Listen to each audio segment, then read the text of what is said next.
G'day, I'm David from Creative Content and Australian Video Camera Magazine. Over the last 20 odd years, I have reviewed, used and tested the majority of the available nonlinear video editors, also called NLEs. I admit this has mainly been on the Windows platform, but these days most packages are cross-platform. In other words, also available on at least the Mac as well as Windows, with the possible exception of Final Cut from Apple. Consequently, I've had experience with Adobe Premiere Pro, Avid Media Composer, Edius from Grass Valley, Corel Video Studio, Speed Razor, HitFilm Pro, products from ULEAD and Pinnacle, and many others I've forgotten about. After 15 years experience with Vegas in all of its Sonic Foundry, Sony and Magix guises, and having written numerous tutorials and even helped in editing third-party books on the program, 18 months ago I switched to DaVinci Resolve from Blackmagic Design. So, what is so good about DaVinci Resolve? For one, it is extremely highly featured. Secondly, it works on Mac, PC and Linux, so it's true cross-platform. Thirdly, and possibly the most important for many people, it is free for the standard version, which probably has more functionality than anyone but a professional video editor might ever need. But if more is needed, there is the studio version, which for around $295 American has more than enough for even the most demanding editor, motion graphics user, and even for those needing 3D and high-end audio requirements. Finally, there are no subscription fees. Any updates down the track are totally free. DaVinci Resolve is reasonably easy to learn, and I have a beginner video to take you through the basics on my YouTube channel. But there is a caveat. I've also discovered that there are some quirks that may baffle the casual or beginner user, especially those coming from other editors. And so I've created this video to introduce them to you and make your intro to using Resolve hopefully a little easier. I did a mini survey of newish users of Resolve, and these were their top 6 teething issues.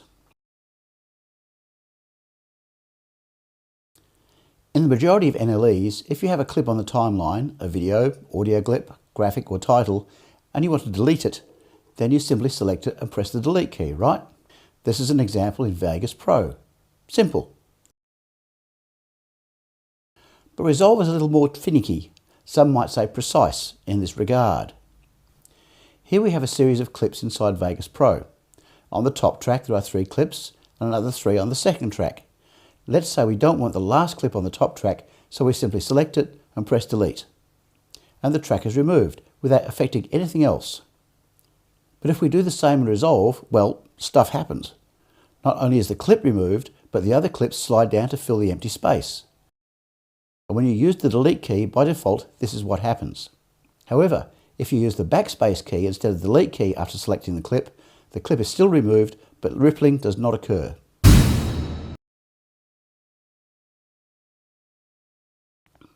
Understanding this little icon that is in the header of every track probably opened up more knowledge of how Resolve works than anything else so far. In simple terms, if this little icon is lit up in a track, then anything you do in Resolve can reflect in that track. If it is not lit up, then that track is immune from changes you make elsewhere. To demonstrate this, let's go back to our simple clip delete from before. As shown, if we click delete on the second clip in video track 2, all the clips in video track 1 ripple down to fill the gap. I'll click Ctrl Z to undo that and now turn off the auto track selector in video track 1. Note that the V1 label in video track 2 has an orange square around it. I'll explain this in a minute. If we now delete the second clip in video track 2, the clips in video track 1 stay where they are.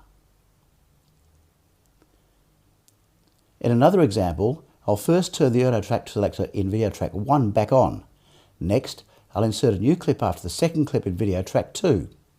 The clip gets inserted and all the clips in video track 1 move up the timeline to accommodate the change. Even if you had 5, 10 or even 20 tracks or more and a mix of audio and video, if the auto track selector is on for any track, it will reflect the changes you make to any other track if it is affected.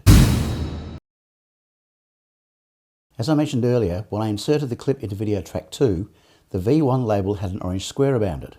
This signifies that video track 2 is the currently selected track, and any additions or insertions, such as a new clip, will be added to that track. If you want a clip to go to, say, video track 2, but cannot seem to click it with the mouse and get the orange square to light up, use the Alt or Option key with the relevant track number to select it, such as Alt or Option 3. Note this example will not make it V3, but change it to V1 as the current primary track. This can get complicated beyond the scope of this tutorial, as the currently selected track can be tied to whatever source media you are currently editing, which I'll cover shortly. If you want a more detailed explanation on this, the web address you see on the screen has a detailed description. Sometimes you might want to select all the clips on a timeline ahead of the current timeline indicator, for example, to move them along to create some space. In programs such as Vegas Pro, this was a simple right-click and choose Select Events to End as shown. Resolve does this a little differently, and again, the Auto Track Selector comes into play. In this example, I have two tracks with the timeline indicator at around 15 seconds. The Auto Track Selector for video track 2 is on. If I now press Alt or Options plus Y, all clips on that track to the end and in front of the timeline indicator are selected. I can now drag those clips to where I want them. I'll undo this with Ctrl Z and then also turn on the Auto Track Selector for video track 1.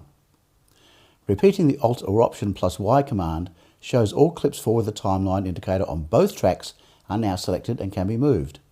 Or have any other command applied I wish, such as delete, paste attributes, unlink audio, or whatever. This is a good example of how useful the Auto Track Selector is. Transitions in Resolve work mostly like they do in most editing packages. That is, if you have two clips butting against each other, you select the transition type you want from the toolbox and drag it onto the join between the two clips. Where you can trip up, however, is when using any of the dissolve transitions. You see, Resolve needs a part of the clip to create the actual dissolve, so if you have either clip with no wriggle room, Resolve will not let you place it. For example, on video track 2, clips 2 and 3 each contain the entire clip. Neither contains just a portion of the whole clip, so there is no way Resolve can create the dissolve, so it will not let me place the transition, as you can see. If, however, I drag the edge of the end of the first clip back a little and do the same to the beginning of the second clip, I can place the transition as Resolve has enough to create the dissolve.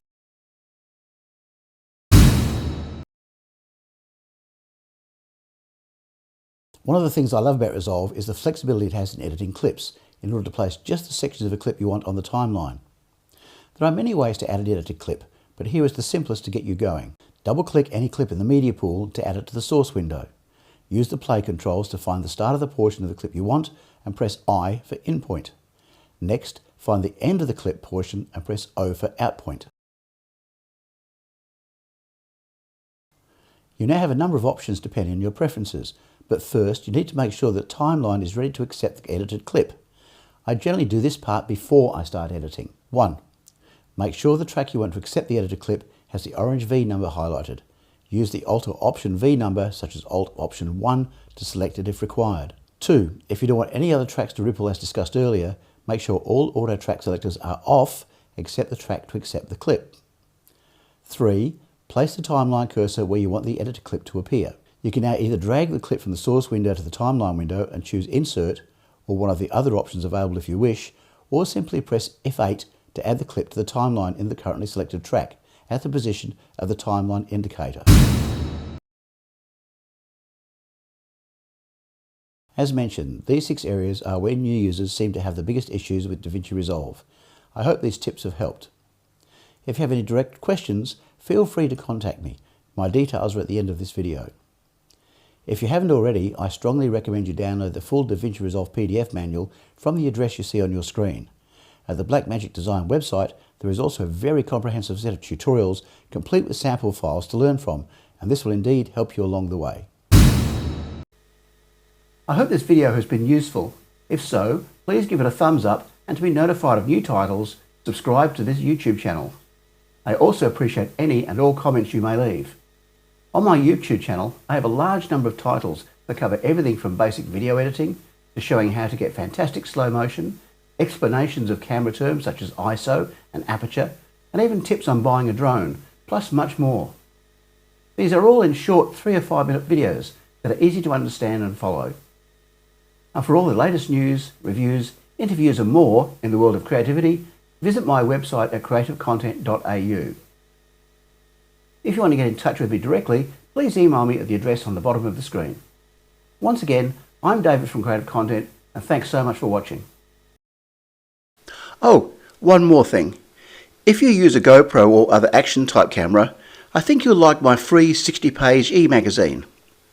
You can download it from my website at www.creativecontent.au and select the option in the menu bar.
If you double-click the track name, such as Video Track 2, you can rename it to something more meaningful. To turn off all auto track selectors for video tracks, shift-click the auto track selector in the track you want to remain on. Next, click again to turn on the track you want. The same applies for audio tracks.